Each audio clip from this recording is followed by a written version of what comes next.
Good morning friends. आपका एक बार फिर से स्वागत है हमारे इस वेबिनार सीरीज में जो हम लोग जिसमें हम डिस्कस कर रहे हैं अपील प्रोसेस इन जीएसटी। आपका जैसे ध्यान है कि हम लोगों ने लास्ट पार्ट 1 में हम लोगों ने लास्ट वीक हम लोगों ने टेकअप किया था। अब फर्स्ट अपीलेंट अथॉरिटी जो के पास जो अपील जाती है सेक्शन 107 ऑफ सीजीएसटी एक्ट में। इस पर्टिकुलर पार्ट 2 में हम लोग डिस्कस करने वाले हैं रिविजनल अथॉरिटी जो रिवीजन कर सकती है किसी भी एडजुडिकेटिंग अथॉरिटी के ऑर्डर्स को under section 108 of CGST act में। तो आइए हम लोग मैं आपको अपनी प्रेजेंटेशन मैं अपनी स्क्रीन शेयर करता हूं आपके साथ और हम लोग एक एक करके जितने भी एस्पेक्ट्स हैं रिविजनल अथॉरिटी की पावर से related for revising any order passed by adjudicating authority उसको हम लोग डिस्कस करते हैं। Just give me one moment. तो दोस्तों ये मेरी प्रेजेंटेशन है जिसको हम लोग एक एक करके सारे एस्पेक्ट्स में को डिस्कस करेंगे सेक्शन 108 में पावर्स ऑफ रिविजनल अथॉरिटी की। सो फ्रेंड्स आइए हम लोग एक एक करके जितने भी एस्पेक्ट्स हैं रिविजनल अथॉरिटी के under section 108 of CGST act में किसी भी एडजुडिकेटिंग अथॉरिटी के ऑर्डर्स को रिवाइज करने के आइए हम एक एक करके उन सभी एस्पेक्ट्स को स्टडी करते हैं। तो सबसे पहले इसमें ये पर्टिकुलर स्क्रीन में दोस्तों मैंने बताया है ये स्क्रीन लास्ट टाइम जो प्रेजेंटेशन दी थी उसमें भी ये स्क्रीन आई थी और इसमें दिया हुआ है कि ये डिफरेंट तरह के ऑर्डर्स हो सकते हैं। ये डिफरेंट तरह के ऑर्डर्स हो सकते हैं चाहे वो असेसमेंट से रिलेटेड हो चाहे वो इंस्पेक्शन सर्च एंड सीजर से रिलेटेड हो determination of tax section 73 74 refund section 54 penalty के कन्फिस्केशन या प्रोसिक्यूशन के जितने भी ऑर्डर्स हो सकते हैं इन सभी ऑर्डर्स या डिसीजंस ऑफ एडजुडिकेटिंग अथॉरिटी के किसी भी एग्रीव्ड पर्सन को उसके पास राइट होता है अपील प्रोसेस में सीजीएसटी एक्ट में जाने का। तो अपील प्रोसेस में जाने से सबसे पहले तो किसी भी एग्रीव्ड पर्सन को ये देखना होता है कि अगर कोई ऐसी मिस्टेक उसको नजर आ रही है सेक्शन 161 में which is apparent from record तो उस केस में वो instead of going to the appeal process वो डायरेक्टली जिस अपीलेंट अथॉरिटी जिस एडजुडिकेटिंग अथॉरिटी ने वो ऑर्डर पास किया होता है उसको रिक्वेस्ट कर सकते हैं और उनको कह सकते हैं कि वो अपने ऑर्डर में जो मिस्टेक अपरेंट फ्रॉम रिकॉर्ड है on the face of record है उसको वो करेक्शन करवा सके। लेकिन ये जो रिक्वेस्ट है ये request with in 3 months of passing of the order करना पड़ती है और विद इन 6 मंथ वो adjudicating authority with in 6 months under section 161 उसके लिए ये रिस्पॉन्सिबिलिटी लगाई गई है कि उसको रिवीजन उस ऑर्डर को रिवाइज करेगा। लेकिन ये जैसा कि हमने लास्ट सेशन में भी देखा था कि ये वाली जो प्रोविजंस हैं ये वाली अगर कोई मिस्टेक ऐसी है जो अर्थमेटिकल एरर से रिलेटेड मिस्टेक है तो ये वाली जो विंडो है ये वाली जो टाइम लिमिट है ये उसके लिए 6 मंथ की टाइम लिमिट उसके लिए एप्लीकेबल नहीं है। इसके अलावा there are some orders under section 121 में जो नॉन अपीलेबल ऑर्डर्स है। हम लोगों ने देखा था कि ट्रांसफर ऑफ प्रोसीडिंग्स अगर एक जगह से दूसरी जगह होती है seizure of retention of books registers और अदर डॉक्यूमेंट्स अगर होते हैं या अगर suppose under section 134 sanctioning of prosecution जो कमिश्नर करते हैं या सेक्शन 180 में जो इंस्टॉलमेंट में सीजीएसटी एक्ट इंस्टॉलमेंट में सीजीएसटी टैक्स पे करने की जो एक फैसिलिटी कमिश्नर दे सकते हैं किसी एसएससी को। तो ये सारी ये चारों ऑर्डर हैं ये चारों ऑर्डर के अगेंस्ट अपील नहीं हो सकती। इसके बाद में जितने भी बाकी ऑर्डर रह जाते हैं उनसे जो भी पर्सन एग्रीव्ड है उस एडजुडिकेटिंग अथॉरिटी के ऑर्डर से चाहे वो फैक्चुअल डिफरेंसेस हो या इंटरप्रिटेशनल डिफरेंसेस हो तो उन सभी के केस में अपील प्रोसेस में अंडर सेक्शन 107 112 170 और 118 में अपील प्रोसेस में जाया जा सकता है। और ये राइट जो है ये एसएससी को भी दिया गया है या रजिस्टर्ड पर्सन को भी ये राइट दिया गया है और डिपार्टमेंट को भी राइट दिया है। तो ये वाली बात हम लोगों ने लास्ट टाइम भी अपने डिस्कशन में की थी। आज हम जो नया डिस्कस करने वाले हैं वो यहाँ से शुरू होता है कि अगर कोई भी एडजुडिकेटिंग अथॉरिटी का ऑर्डर है और उस ऑर्डर के अगेंस्ट डिपार्टमेंट के पास दोस्तों सिर्फ डिपार्टमेंट के पास एसएससी के पास ये राइट अंडर सेक्शन 108 में revisional authority revision of order का राइट जो है एसएससी के पास नहीं है। ये राइट जैसा कि अभी हम फॉलोइंग स्लाइड्स में देखेंगे ये राइट सिर्फ सिर्फ डिपार्टमेंट के इंटरेस्ट को प्रोटेक्ट करने के लिए रिविजनल अथॉरिटी को एडिशनल राइट दिया गया है कि वो किसी ऑर्डर को रिवाइज भी कर सकते हैं, किसी एडजुडिकेटिंग अथॉरिटी के ऑर्डर को रिवाइज भी कर सकते हैं अगर उन्हें ये लगता है कि वो ऑर्डर जो है वो detrimental to the interest of the revenue है। और जो सेक्शन 107 सबसेक्शन 2 में 6 मंथ्स की विंडो थी अब फर्स्ट अपीलेंट अथॉरिटी के पास अपील करने के लिए, वो विंडो भी क्लोज हो गई है, वो पीरियड भी एक्सपायर हो गया है। और जो एडिशनल 30 डेज का टाइम मिलता है सेक्शन 107 में, वो भी अगर एक्सपायर हो गया है तो उस सिचुएशन में डिपार्टमेंट रिकोर्स ले सकता है अंडर सेक्शन 108 और उस ऑर्डर एडजुडिकेटिंग अथॉरिटी के ऑर्डर को रिवाइज किया जा सकता है। अच्छा, अगर इसमें देखा जाए तो अभी हमने देखा सेक्शन 161 में जो केसेस होते, जो सेक्शन 161 में जो रिवीजन हो सकती है वो सेक्शन 161 में रेक्टिफिकेशन जो हो सकती है वो 3 मंथ्स और 6 मंथ्स में हो सकती है। लेकिन सेक्शन 161 को अगर हम देखते हैं तो ये सेक्शन 161 कहता है not without prejudice to any provisions of section 160, meaning thereby कि हमारे को ये देखना पड़ेगा कि 160 में जो भी लिखा हुआ है वो सब चीजें तो प्रिवेल करेंगी। 160 अपनी जगह पे एज इट इज रहेगा, लेकिन उसके अलावा अगर सपोज कोई ऐसी मिस्टेक है इन एनी ऑर्डर जो मिस्टेक का अपरेंट फ्रॉम रिकॉर्ड है, तो उस सिचुएशन में जो अपीलेंट जो एडजुडिकेटिंग अथॉरिटी है वो अपने ऑन हिज ओन मोशन या किसी और ऑफिसर के कहने पे या सीजीएसटी और एसजीएसटी के कमिश्नर जो हैं या उनके द्वारा कोई नोडल ऑफिसर है, अगर वो पॉइंट आउट करता है कि एडजुडिकेटिंग अथॉरिटी को पॉइंट आउट करता है कि आपके ऑर्डर में कुछ मिस्टेक्स अपरेंट फ्रॉम रिकॉर्ड हैं, आप उनको करेक्ट कर दीजिए, तो ऐसी सिचुएशन में अगर ये रिक्वेस्ट 3 महीने के अंदर आती है तो ये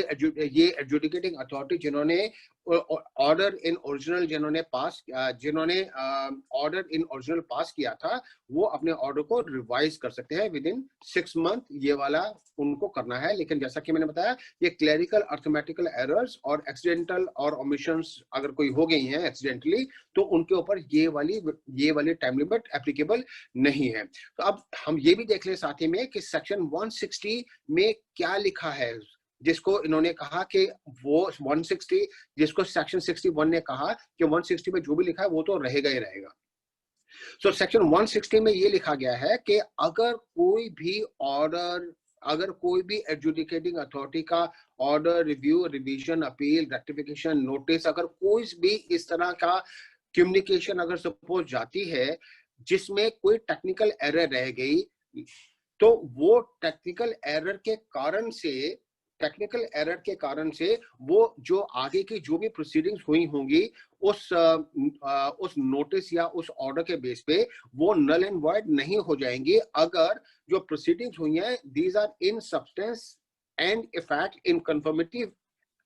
with or in accordance with the intent, purpose, requirement of this act or any existing law, meaning thereby कि अगर सपोज कोई भी नोटिस, रेक्टिफिकेशन, अपील, रिवीजन, अगर कुछ भी ऐसा हुआ है, अगर उसमें कोई टेक्निकल एरर रह भी गई है, लेकिन वो इन सब्सटेंस जो है वो जो इंटेंट ऑफ लॉ है उसके हिसाब से हुई हैं, तो उस सिचुएशन में जो भी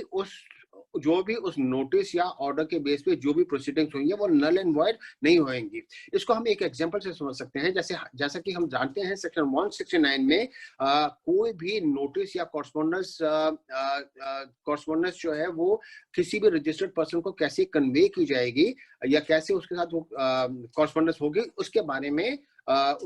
गाइडलाइंस दी हुई है। वहां पे एक गाइडलाइन ये भी दी गई है दोस्तों कि अगर कोई ऑर्डर असेसी को सर्व किया जाता है या कोई नोटिस सर्व किया जाता है तो वो उसके घर के एड्रेस पे सर्व किया जा सकता है, और लेकिन उसमें ये लिखा है कि अगर वो ऑर्डर जो घर के एड्रेस पे सर्व किया गया है वो किसी नॉन एडल्ट बच्चे को सर्व नहीं होना चाहिए। दैट मीन्स वो जो नोटिस या जो भी कम्युनिकेशन डिपार्टमेंट की तरफ से आ रही है वो सिर्फ किसी एडल्ट पर्सन को ही सर्व होनी चाहिए। ये वाली बात वहां पे लिखी गई है। लेकिन अगर सपोज कोई ऑर्डर, कोई नोटिस डिपार्टमेंट ने भेजा और वो डिलीवर जब किया, तो उस टाइम सपोज कोई बच्चा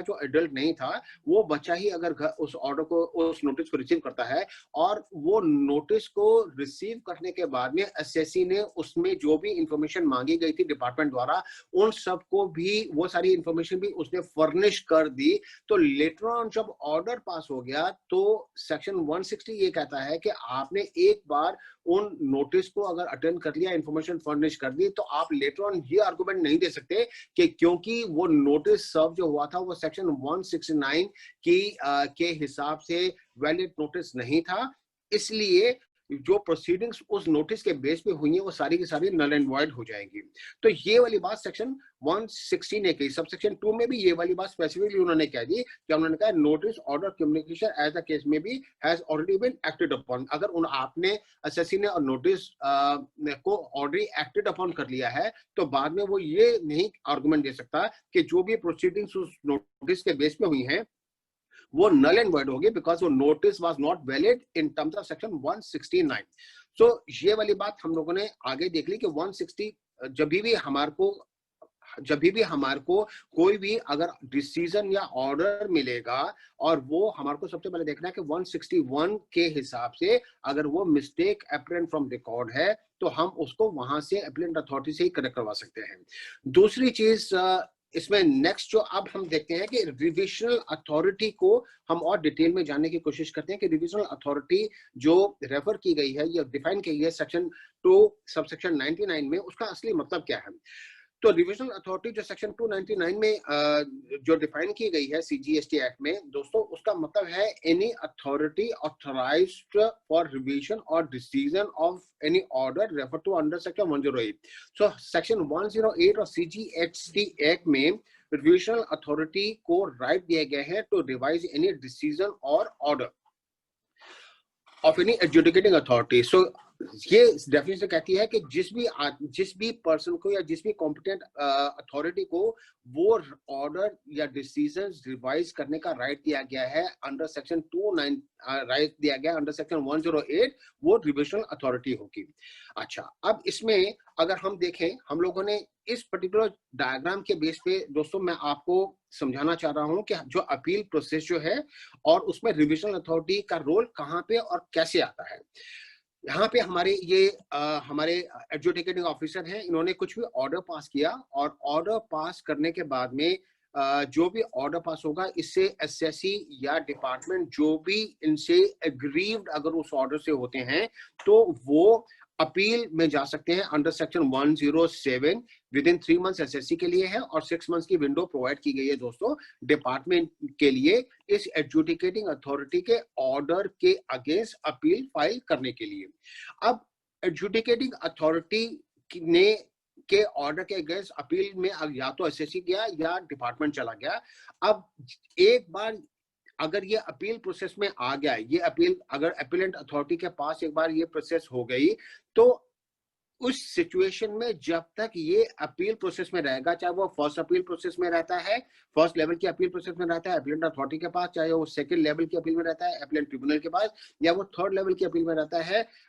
हाई कोर्ट के पास, या फाइनली वो फोर्थ लेवल में भी जाता है और हाई कोर्ट में जाता है। तो जब तक ये अपील प्रोसेस में है,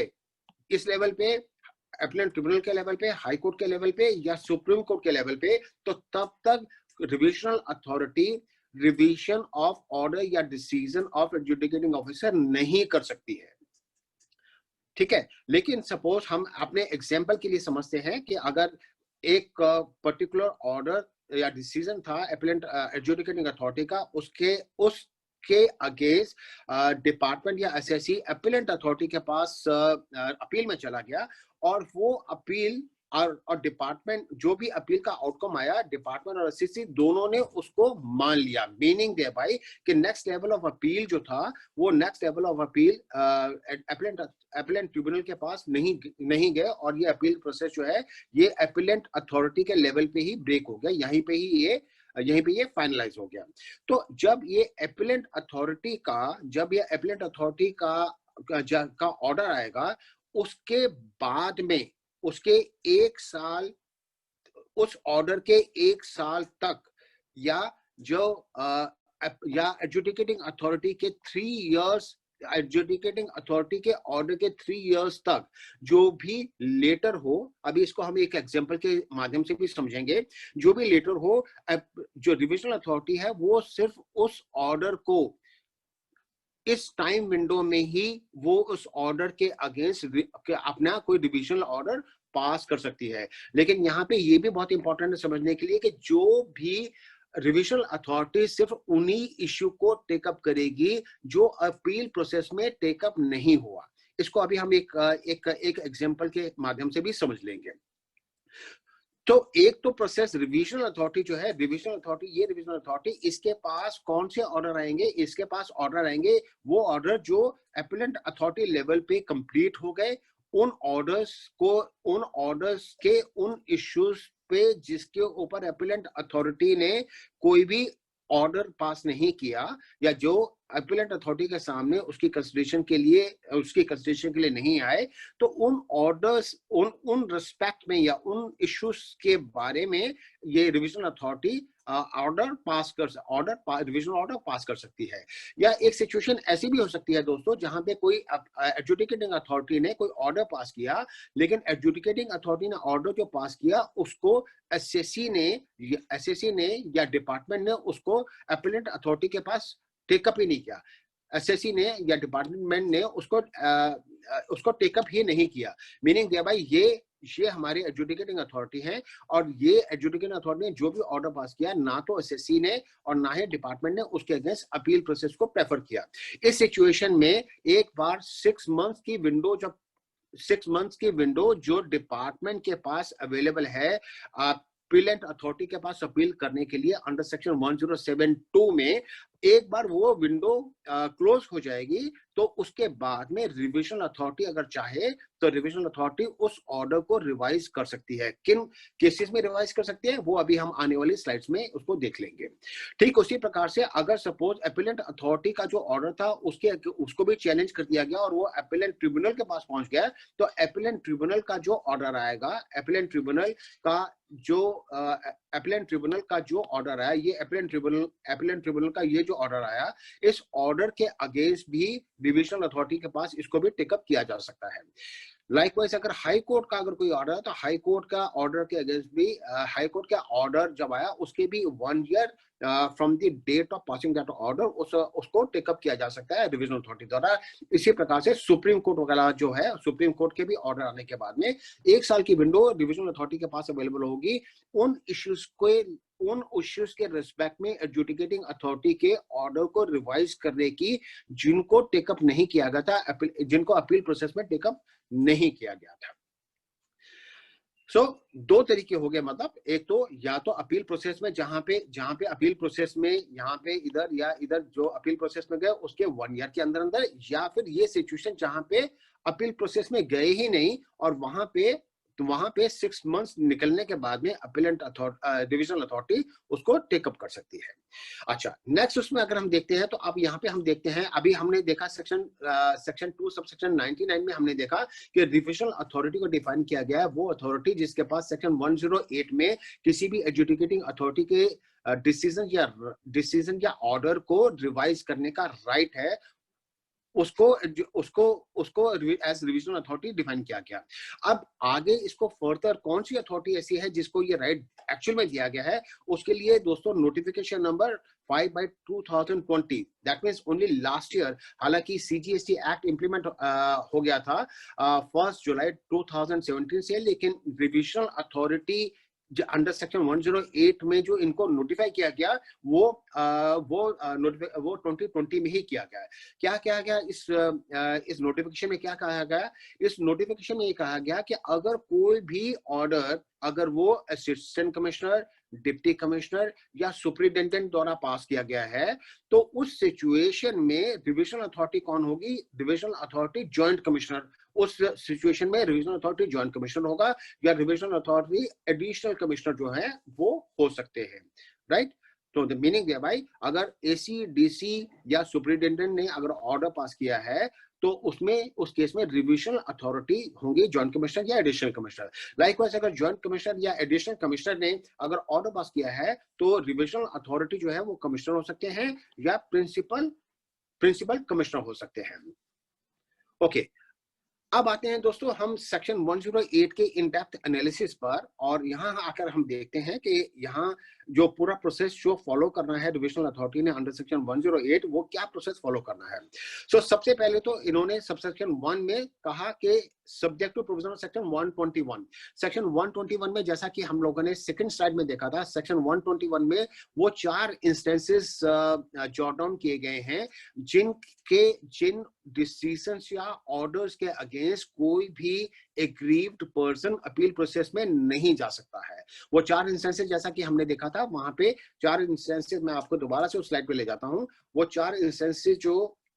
हैं वो हैं, एक तो ये ट्रांसफर ऑफ प्रोसीडिंग्स के अगेंस्ट भी हो सकता है, seizure and reduction of books of accounts, registers and other documents के अगेंस्ट भी हो सकता है, एंड जो सैंक्शनिंग प्रोसिक्यूशन सैंक्शन सेक्शन 134 में होती है, या जो payment of tax in instalment जो सेक्शन 80 में होता है। इन 4 इंस्टेंसेस को छोड़ के इन 4 इंस्टेंसेस ये तो अपीलेबल ही नहीं है। तो यहाँ पे जब सेक्शन 108 की बात आई तो इन्होंने कहा कि 1021 में अगर वो 4 इंस्टेंसेस है तब तो अपील प्रोसेस में आप जा ही नहीं सकते, लेकिन उनको छोड़ करके अगर वो उनमें से उन 4 में से एक इंस्टेंस ऐसा नहीं है तो उसको छोड़ करके रिविजनल अथॉरिटी में ऑफ इट्स ओन, या तो वो अपने आप ही सुओ मोटो किसी रिकॉर्ड्स को मंगवा सकते हैं, या upon information receive by him, उनको अगर सपोज की इंफॉर्मेशन मिल रही है, किसी और ऑफिसर ने अगर उनको ये इन्फॉर्म किया कि ये ऑर्डर जो है ये एरोनियस है या इलीगल है या इम्प्रॉपर है, किसी एडजुडिकेटिंग अथॉरिटी द्वारा पास किया हुआ, अगर ये वाली इंफॉर्मेशन पास ऑन की जाती है रिविजनल अथॉरिटी को, या जो commissioner of state tax and commissioner of UTG status या यूनियन टेरिटरी का कमिश्नर जो होगा, उनके कहने में। मीनिंग दिया भाई 4 तरीके हो सकते हैं, या तो रिविजनल अथॉरिटी सुमोटो ले सकती है, या रिविजनल अथॉरिटी को कमिश्नर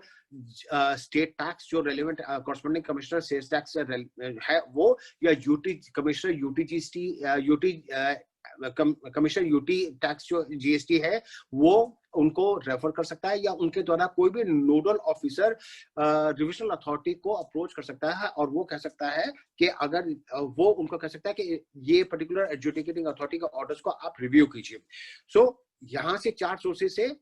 इंफॉर्मेशन आ सकती है रिविजनल अथॉरिटी के पास, और वो क्या एग्जामिन करेंगे, examine the record of proceeding, examine the record or proceedings and consider if the decision or the order passed under this act or CGST act or UTSC act by any officer subordinate to him। Meaning दिया भाई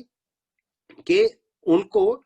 information आ सकती है 4 sources से, revisional authority की information आ सकती है, और वो रिक्वेस्ट कर सकते हैं कि वो रिकॉर्ड्स और कोई डिसीजन से पर्टेनिंग रिकॉर्ड्स को मंगवा करके और उसको वेरीफाई करे, और अगर रिविजनल अथॉरिटी को लगता है उस वेरिफिकेशन ऑफ रिकॉर्ड्स या डिसीजन के बेस पे, अगर उनको ये लगता है कि जो ऑर्डर एडजुडिकेटिंग अथॉरिटी ने पास किया वो एरोनियस है, which is prejudicial to the interest of the revenue, which is illegal या which is improper, तो उस सिचुएशन में ये एक वन रीजन हो सकता है for revisional authority to take up that to revise that order। Second हो सकता है कि जहां पे कोई ऐसी सिचुएशन नजर आती है रिविजनल अथॉरिटी को कि उन्होंने कोई मटेरियल फैक्ट, जो एडजुडिकेटिंग अथॉरिटी ने जो ऑर्डर पास किया उसमें कोई material fact whether available at the time of issuers of the said order और नॉट, अगर कोई मटेरियल फैक्ट जो उस एडजुडिकेटिंग अथॉरिटी को उस टाइम जब वो ऑर्डर पास कर रहा था वो तब उस पर अवेलेबल था या नहीं था, तो अगर इन दोनों सिचुएशन में एडजुडिकेटिंग अथॉरिटी को अगर लगता है कि कोई मटेरियल फैक्ट जिसको कंसीडर किया जाना चाहिए था या जिसकी जो एडजुडिकेटिंग अथॉरिटी का ऑर्डर है उस एडजुडिकेटिंग अथॉरिटी के ऑर्डर पे उसके लिए बेरिंग है और उसके कारण से डिपार्टमेंट का इंटरेस्ट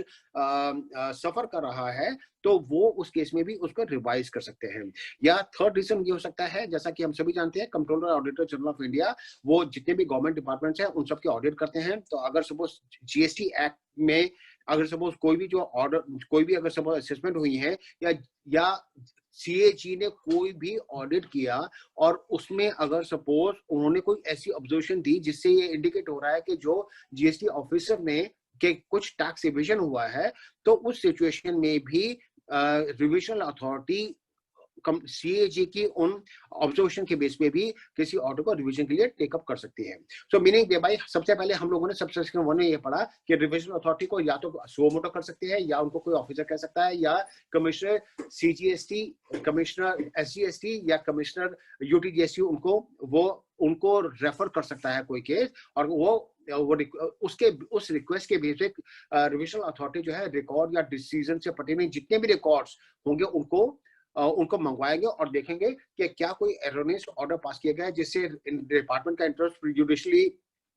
अफेक्ट हुआ है और वो ऑर्डर इलीगल है या वो इम्प्रॉपर है, या कोई ऐसे मटेरियल फैक्ट है जिनको कंसिडर किया जाना चाहिए था, चाहे वो मटेरियल फैक्ट जब वो ऑर्डर पास किया गया था तब वो अवेलेबल थे या नहीं थे, या कंट्रोलर ऑडिटर जनरल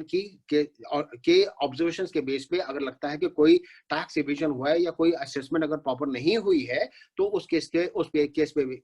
बेस पे भी डिविजनल अथॉरिटी किसी ऑर्डर को टेकअप कर सकती है फॉर रिविजन।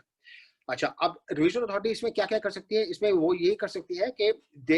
वो पूरे डॉक्यूमेंट्स को वो करेंगे और वो पूरे डॉक्यूमेंट्स को इवेल्युएट करेंगे और देखेंगे कि क्या कोई इरेगुलरिटी बरती गई है उस ऑर्डर को पास करने के लिए, एंड अगर उसे ये लगता होगा कि ऐसा कुछ हुआ है तो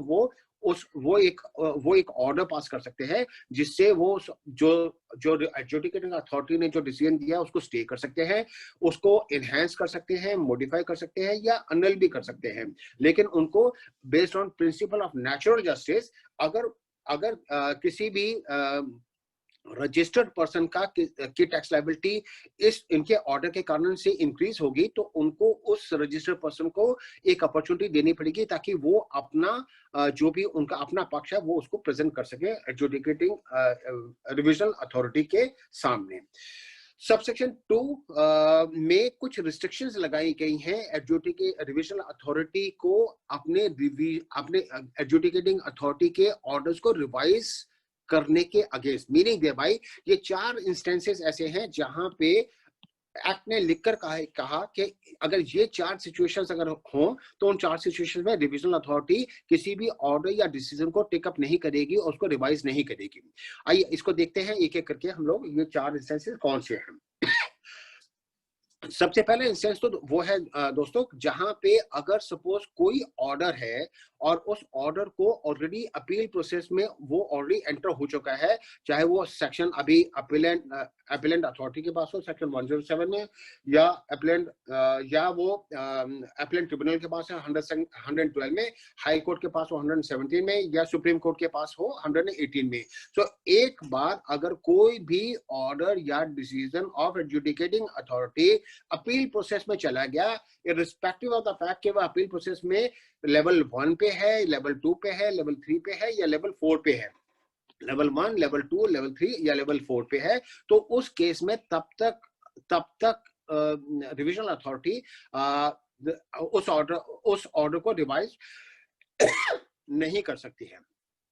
सेकेंड इंस्टेंस वैसा है जहां सेकेंड इंस्टेंस में यह है कि लिखा गया है कि अगर सपोज जब तक 6 months from the date of communication of the order under section 1072 में, सेक्शन 1072 में 6 months की विंडो दी गई है from the date of communication of the order under section 169 to the department, के वो अगर चाहें तो वो भी किसी एडजुडिकेटिंग अथॉरिटी के ऑर्डर के अगेंस्ट अपील कर सकते हैं। सो यहाँ क्लॉज बी में इस बात को हाईलाइट किया गया है कि जब तक वो 6 मंथ्स एक्सपायर नहीं होंगे तब तक रिविजन अथॉरिटी किसी भी ऑर्डर को रिवाइज नहीं कर सकती। इसका अदर वर्ड्स में दोस्तों मतलब ये है कि जब तक डिपार्टमेंट के पास अपीलेंट अथॉरिटी के पास जाने की विंडो खुली हुई है तब तक रिविजन अथॉरिटी वाला जो उनकी राइट है वो तब तक एक्टिव नहीं होगा। ये सिचुएशन कुछ वैसी सिचुएशन लगती है जैसे कौन बनेगा करोड़पति में कुछ लाइफलाइंस होती हैं जो अलाइव होती हैं ओनली जब कंटेस्टेंट एक सर्टेन नंबर ऑफ क्वेश्चंस के आंसर दे देता है, उसके बाद में ही वो लाइफलाइंस एक्टिव होती हैं। ठीक इसी प्रकार से रिविजन अथॉरिटी का किसी भी ऑर्डर को रिवाइज करने का राइट तभी एक्टिवेट होगा जब सेक्शन 1072 में डिपार्टमेंट के अपील प्रोसेस में जाने की ऑप्शन क्लोज हो जाएगी, वो 6 मंथ क्लोज हो जाएगी। और जो सेकंड यहाँ पे टाइम लिमिट लिखी गई है दोस्तों, वो लिखी गई है 3 years have expired from the date of passing of the order, meaning thereby के कोई भी ऑर्डर रिवाइज अगर करना है तो revisional authority 3 years from the date of passing of that order उसके बाद में किसी भी ऑर्डर को रिवाइज नहीं कर सकती है। इसके अलावा क्लॉज सी में जो रिस्ट्रिक्शन लगाई गई है वो ये लगाई गई है कि अगर रिविजनल अथॉरिटी ने अगर किसी भी ऑर्डर को टेकअप एक बार कर लिया रिवाइज करने के लिए,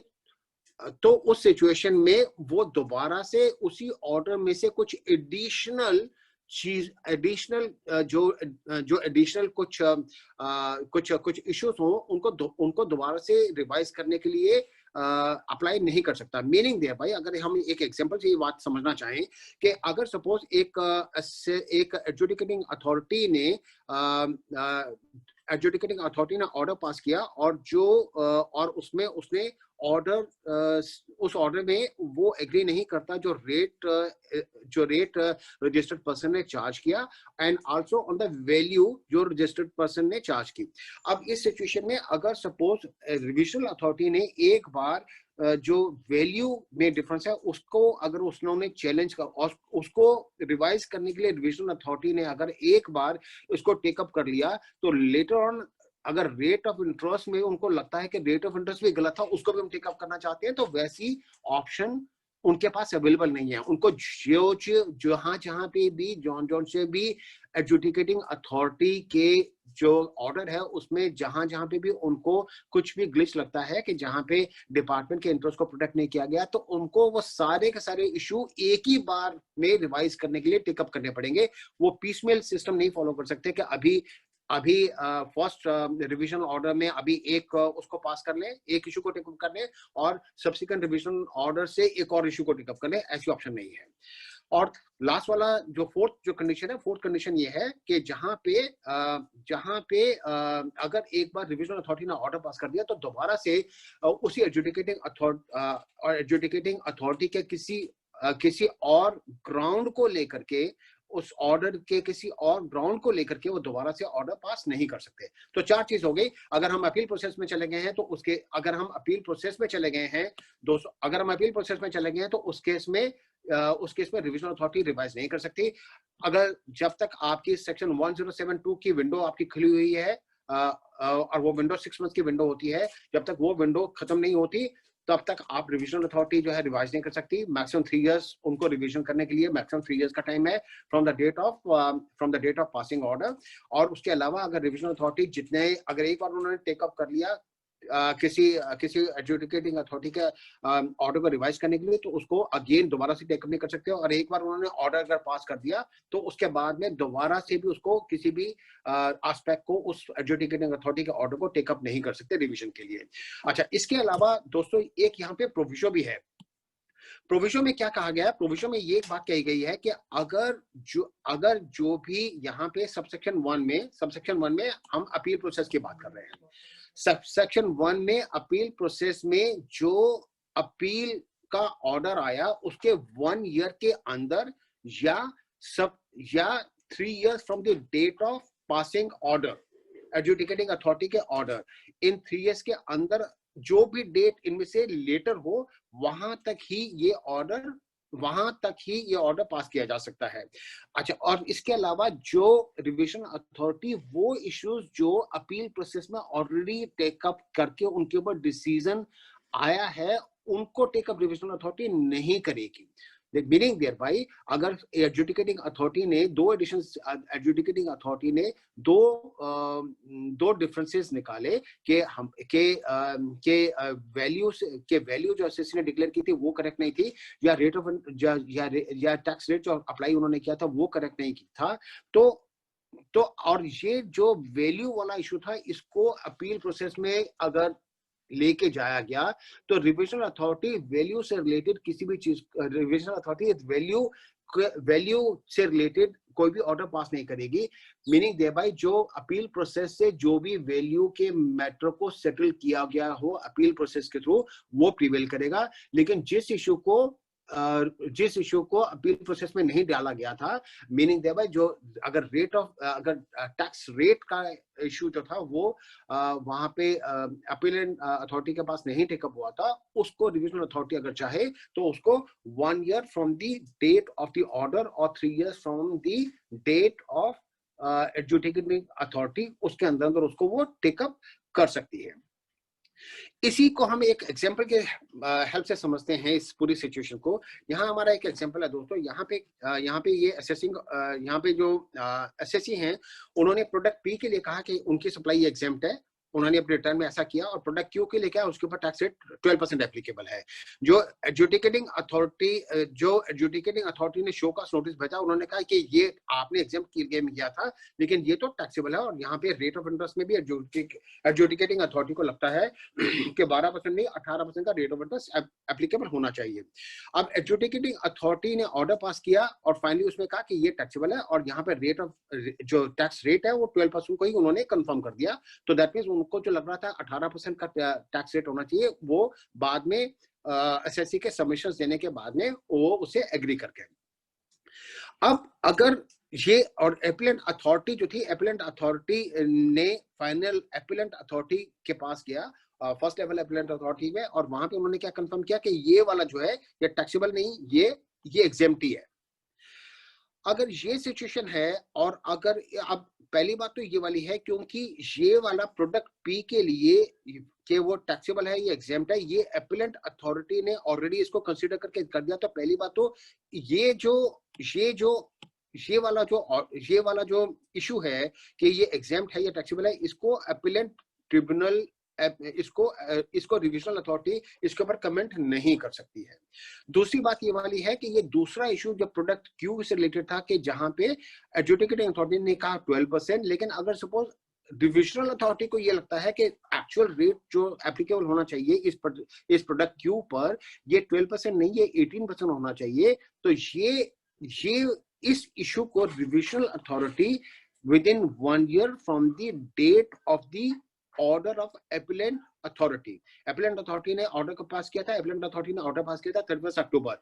इसका मतलब 1 साल इससे हो गया, 30 अक्टूबर तक इसका 1 साल हो गया, या 3 years from the date of adjudicating authority के ऑर्डर से। एडजुडिकेटिंग अथॉरिटी का ऑर्डर जो था, एडजुडिकेटिंग अथॉरिटी का ऑर्डर 30 जनवरी 2020 को हुआ था, तो 3 years फ्रॉम हियर ये विंडो जो भी इनमें से लेटर हो, राइट। अब इस पर्टिकुलर केस में विंडो जो है ये 3 years from the date of adjudicating authority का जो ऑर्डर है वो है 29 जनवरी 2023। तो दैट मींस यहां तक this is the maximum time limit जहां तक ये रिविजनल अथॉरिटी इस ऑर्डर को रिवाइज कर सकती है।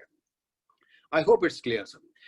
Okay, now moving on. अभी जो नेक्स्ट हमारा जो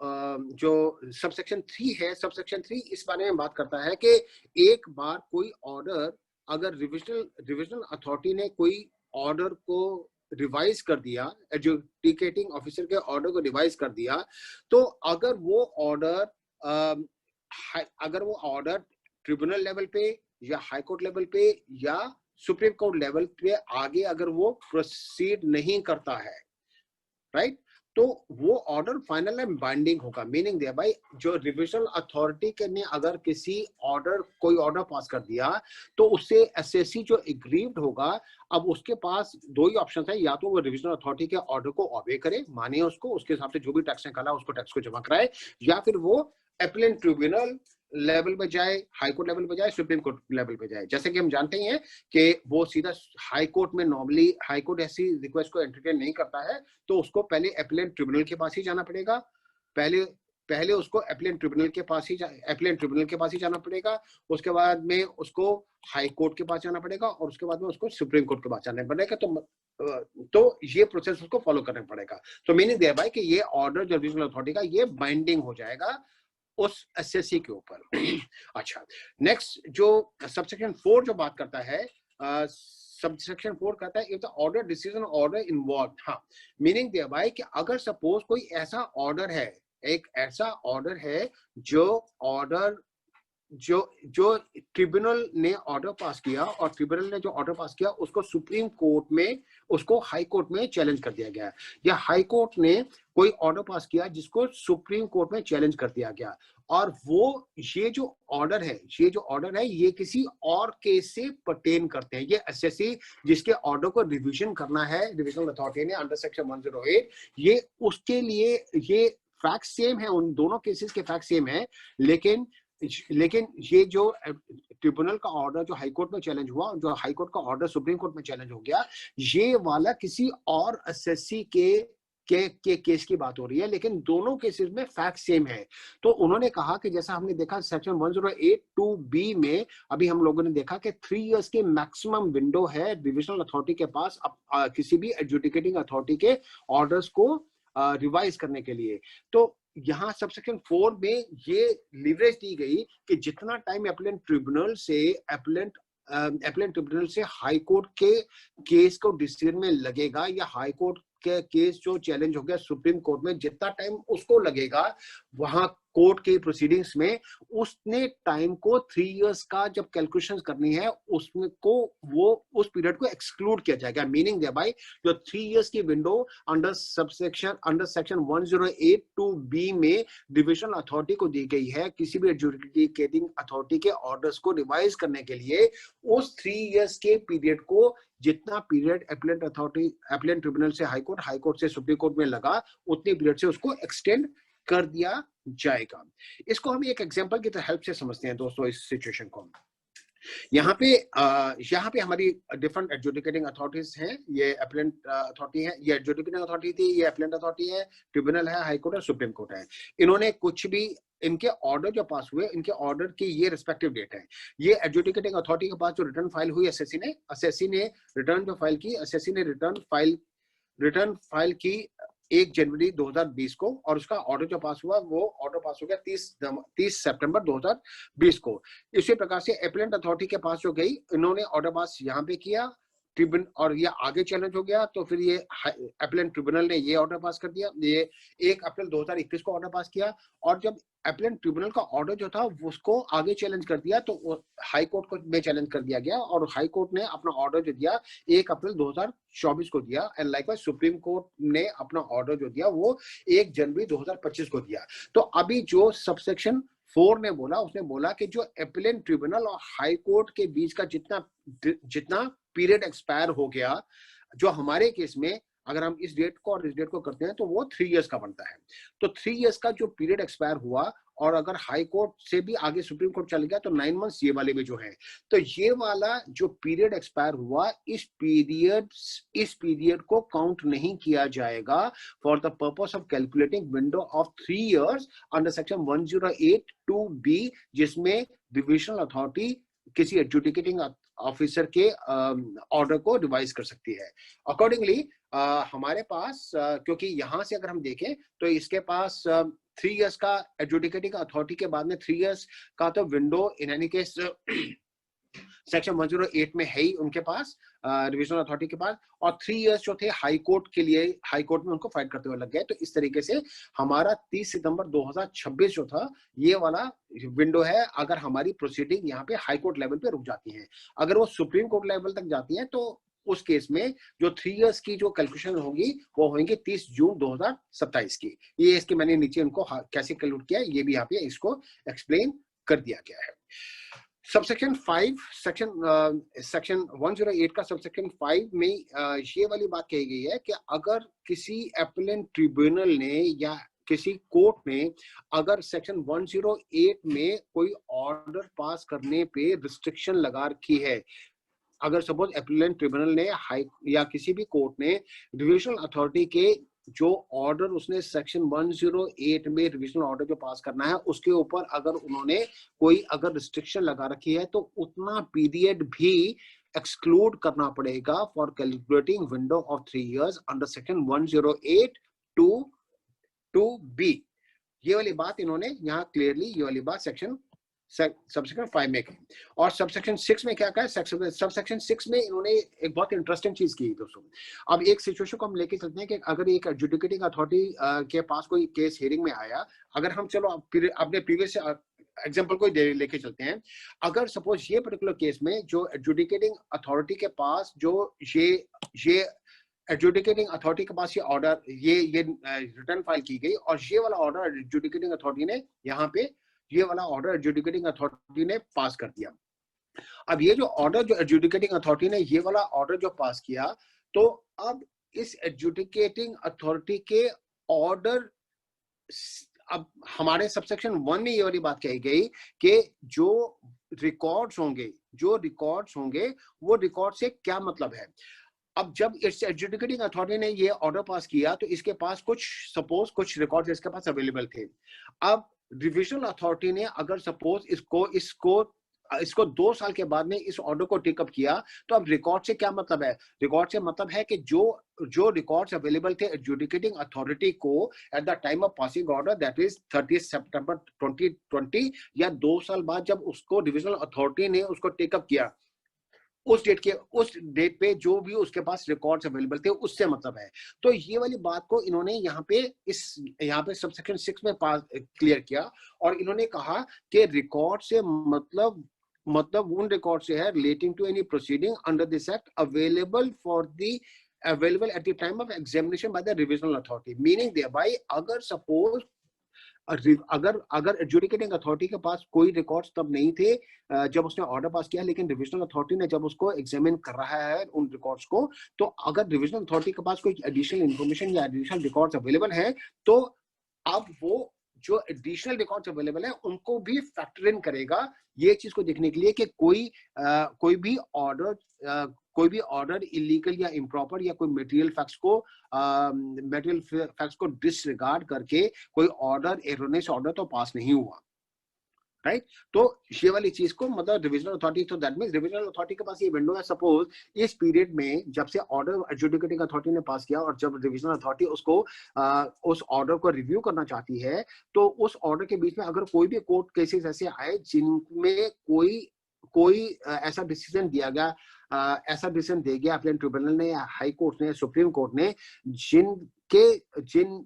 जिनकी लाइट में जो पहले एडजुडिकेटिंग अथॉरिटी ने जो ऑर्डर पास किया वो एरोनियस हो जाता है, तो देन रिविजनल अथॉरिटी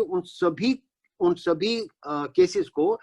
पिकअप कर सकती है for revision and additional tax liability की रिकवरी के लिए उनको नोटिस उनके एडजुडिकेटिंग अथॉरिटीज के ऑर्डर को रिवाइज करके एडिशनल टैक्स लायबिलिटी की डिमांड भेज सकती है असेसिंग जो रजिस्टर्ड पर्सन है उनको। ऐसे ही डिसीजन, यहाँ पे डिसीजन भी वर्ड यूज किया गया, तो डिसीजन से मतलब उन्होंने कहा कि यहाँ पे इंटीमेशन अगर कोई भी officer which who is lower in rank than the revisional authority, वो उसने अगर कोई इंटीमेशन भी भेजी है तो उसको भी डिसीजन माना जाएगा। दोस्तों ये पर्टिकुलर स्लाइड में मैंने जितने भी अभी तक हमने डिस्कशन किया है सेक्शन 108 से रिलेटेड सारे एस्पेक्ट को मैंने समराइज करने की यहाँ कोशिश की है। एक एक करके हम जल्दी से इसको देख लेते हैं। यहाँ है हमारे एडजुडिकेटिंग ऑफिसर हैं, इन्होंने कोई ऑर्डर पास किया। ऑर्डर अगर उन्होंने पास किया तो यहाँ पे रिविजनल अथॉरिटी, जैसा हमने देखा, एसएससी के पास 3 months है, डिपार्टमेंट के पास 6 months है अंडर सेक्शन 107 से 121 तक का जो अपील प्रोसेस है उसके अंदर जाने के लिए।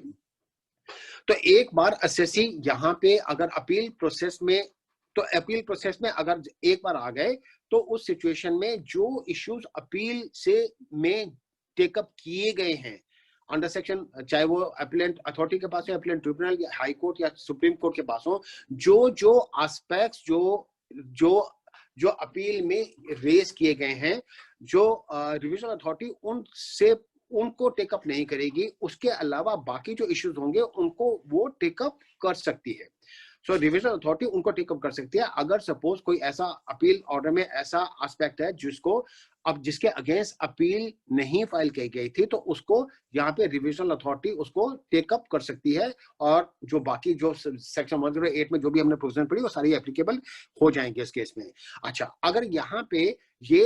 ये वाला जो जैसा कि मैंने बताया कि ये वाला रिविजनल अथॉरिटी वाला जो राइट है, ये रिविजनल अथॉरिटी वाला राइट जो है ये एप्लीकेबल कौन से केसेस में होगा? ओनली जब ये 6 मंथ्स की विंडो एक्सपायर हो जाएगी, ओनली उस सिचुएशन में ये वाला 6 मंथ की विंडो जब एक्सपायर हो जाएगी, ओनली उस केस में ये वाली लाइफलाइन जो है डिपार्टमेंट के पास रिविजनल ऑर्डर को रिविजन करने वाली, ये सिर्फ उसी सिचुएशन में एक्टिवेट होगी। ओके, तो अब यहाँ पे ये रिविजनल अथॉरिटी से रिलेटेड सेक्शन जो 2 सबसेक्शन 99 में जो डेफिनेशन हमने की, ये जो हमने नोटिफिकेशन की बात की, कौन कौन रिविजनल अथॉरिटी हो सकता है, किस किस के ऑर्डर के अगेंस्ट कौन कौन रिविजनल अथॉरिटी हो सकता है, इसको हम लोगों ने डिस्कस कर दिया। हम लोगों ने सबसेक्शन 1081 में हम लोगों ने ये डिस्कस किया कि अगर कोई ऑर्डर एरोनियस है, इलीगल है, इम्प्रॉपर है, prejudicial to the interest of revenue है, इग्नोर कोई ऑर्डर लेने के लिए जो एडजुडिकेटिंग अथॉरिटी है उसने मटेरियल फैक्ट्स को इग्नोर कर दिया, या सीएजी की ऑब्जर्वेशन के बेस पे सेक्शन 108 में रिविजनल अथॉरिटी किसी भी ऑर्डर को रिव्यू करने की क्या उनके पास राइट है वहां पे। ठीक है, उसके बाद में वो रिव्यू करेंगे, रिव्यू करने के बाद में वो उस ऑर्डर को स्टे कर सकते हैं। जो एडजुडिकेटिंग अथॉरिटी का ऑर्डर उनको लगता है कि इसको स्टे कर देना चाहिए, उसको स्टे कर सकते हैं, और वो उसको मॉडिफाई कर सकते हैं, अनल कर सकते हैं, उस ऑर्डर को मॉडिफाई या अनल कर सकते हैं। ठीक उसी प्रकार से सबसेक्शन 2 में हम लोगों ने देखा कि 4 तरह की वहां पे रिस्ट्रिक्शन लगाई गई हैं कि रिविजनल रिविजनल अथॉरिटी की ये जो डिपार्टमेंट की जो लाइफलाइन है, किसी भी एडजुडिकेटिंग अथॉरिटी के ऑर्डर को रिवाइज करने के लिए, ये अगर ये 4 में से एक भी कंडीशन अगर वहां पे अप्लाई होती है तो वो तब तक उस ऑर्डर को रिवाइज नहीं करेंगे। अगर वो अपील प्रोसेस में चैलेंज हो गया तो वो तब तक उस ऑर्डर को जिस पर्टिकुलर इशू को लेके वो अपील प्रोसेस में गए हैं उसको, या कोई और इशू जो और कोई इशू जो अपील प्रोसेस में जिसको चैलेंज नहीं किया गया, उन दोनों में से किसी भी इशू के रिस्पेक्ट में रिविजनल अथॉरिटी अपना ऑर्डर नहीं पास कर सकती है। या 6 मंथ्स जो सेक्शन अभी हमने देखा, सेक्शन 1072 में 6 मंथ्स की विंडो जो डिपार्टमेंट को दी गई है अपील किसी भी एडजुडिकेटिंग अथॉरिटी के ऑर्डर को पास करने के लिए, अगर वो 6 मंथ अगर एक्सपायर नहीं हुए तभी, या 3 years, जब तक 3 years from the date of passing of order of the adjudicating authority के बाद में डिविजनल अथॉरिटी ऑर्डर किसी भी ऑर्डर को रिवाइज नहीं कर पाएगी। या उसके अलावा ये भी है कि अगर सपोज डिविजनल अथॉरिटी ने ऑलरेडी किसी इशू को टेकअप किया हुआ है, तो जिस इशू को पहले टेकअप नहीं किया था उन्होंने ऑर्डर रिवाइज करने के लिए उनको अब दोबारा से टेकअप नहीं कर सकते, या अगर उन्होंने एक बार ऑर्डर पास कर दिया तो दोबारा से ऑर्डर डिविजनल अथॉरिटी पास नहीं कर सकती है। ये वाली चीज हमने पढ़ी। और सब सेक्शन 1082 में दोस्तों हम लोगों ने पढ़ा कि रिविजनल अथॉरिटी जो है वो ऑर्डर इन अपील जो है वो पास होने के बाद में 1 साल के अंदर अंदर, या order in original of adjudicating authority के 3 साल के अंदर अंदर कोई भी ऑर्डर को पास कर सकती हैं। जो भी टाइम इसमें से लेटर हो वो उनके लिए डेडलाइन होगी अपने ऑर्डर को पास करने के लिए। उसके अलावा सबसेक्शन 2 में हम लोगों ने ये देख लिया। सबसेक्शन 4 में हम लोग इस बात को ये कर रहे हैं कि अगर सपोज जैसे कि अगर हाई कोर्ट, अगर अपीलेट ट्रिब्यूनल और हाई कोर्ट के बीच में, या हाई कोर्ट और सुप्रीम कोर्ट के केस में अगर वो चैलेंज हुआ है, तो उस सिचुएशन में जो भी टाइम इन 2 डिसीजंस के आने में, अपीलेट ट्रिब्यूनल का केस का ऑर्डर जो चैलेंज होगा हाई कोर्ट में, या हाई कोर्ट का ऑर्डर जो चैलेंज होगा सुप्रीम कोर्ट में, अगर जो भी टाइम वहां एक्सपायर हुआ उसको एक्सक्लूड किया जाएगा while calculating 3 years window for the revisional authority to revise his order. Likewise, section 1085 में अभी हमने देखा कि अगर सपोज appellate tribunal या हाई कोर्ट या सुप्रीम कोर्ट ने अगर किसी पर्टिकुलर केस में रिविजनल अथॉरिटी के ऊपर कोई रिस्ट्रिक्शन लगा रखी है to pass any revisional order under section 108, तो उसने पीरियड से भी 3 years की विंडो जो 1082B में दी गई है रिविजनल अथॉरिटी को, उसको एक्सटेंड कर दिया जाएगा। और सबसेक्शन 3 में हम लोगों ने ये कहा था कि हम लोगों ने जैसा देखा कि अगर सपोज जो भी रिविजनल अथॉरिटी अपना ऑर्डर पास करेगी, अगर वो अपीलेट ट्रिब्यूनल, हाई कोर्ट या सुप्रीम कोर्ट के लेवल पे अगर वहां पे चैलेंज नहीं होता है, तो उस सिचुएशन में जो रिविजनल अथॉरिटी है उसका ऑर्डर बाइंडिंग हो जाएगा और उसको सेसी को एडिशनल जो टैक्स जो पे करना पड़ेगा, एडिशनल टैक्स पे करना पड़ेगा। ये रिविजनल अथॉरिटी का जो रोल है दोस्तों, ये रोल रिविजन एक सुपरवाइजरी अथॉरिटी है। हम लोग सभी लोग जानते हैं फॉर डिफरेंट कंसिडरेशंस कई बार एरोनियस ऑर्डर्स पास हो जाते हैं, तो इन एरोनियस ऑर्डर्स के कारण से कोई भी डिपार्टमेंट का नुकसान नहीं हो, इस चीज को ध्यान में रखते हुए जीएसटी ने एक सुपरवाइजरी अथॉरिटी, रिविजनल अथॉरिटी के प्रोविजन को उन्होंने सीजीएसटी एक्ट में इंक्लूड किया है। दोस्तों, ये मैंने वो नोटिफिकेशन डाल दिया 5/2020, जिसके में जैसा कि हमने डिस्कस किया कि प्रिंसिपल कमिश्नर या कमिश्नर रिविजनल अथॉरिटी होंगे in case order is pass bye additional commissioner और जॉइंट कमिश्नर, और in case order is passed by deputy commissioner, assistant commissioner या सुपरिटेंडेंट, तो उस केस में जो जॉइंट कमिश्नर होंगे या एडिशनल कमिश्नर होंगे वो उसके रिविजनल अथॉरिटी उस केस में माने जाएंगे। इसके साथ दोस्तों मेरी डेलिब्रेशंस सेक्शन 108 रिविजनल अथॉरिटी के बारे में मेरी डेलिब्रेशन यहाँ पे ही खत्म हो जाती हैं। अगर आपके इससे रिलेटेड कोई भी क्वेश्चंस हो, मेरी कॉन्टैक्ट डिटेल्स यहाँ स्क्रीन पे आप देख सकते हैं। I will be happy to answer any questions to the best of my capabilities. अगर आपके कोई भी क्वेश्चंस हो तो don't hesitate to WhatsApp me, और you can drop me a mail, or by whatever means you can just reach out to me and I'll be happy to answer those questions. Thank you so much, friends. Thank you so much.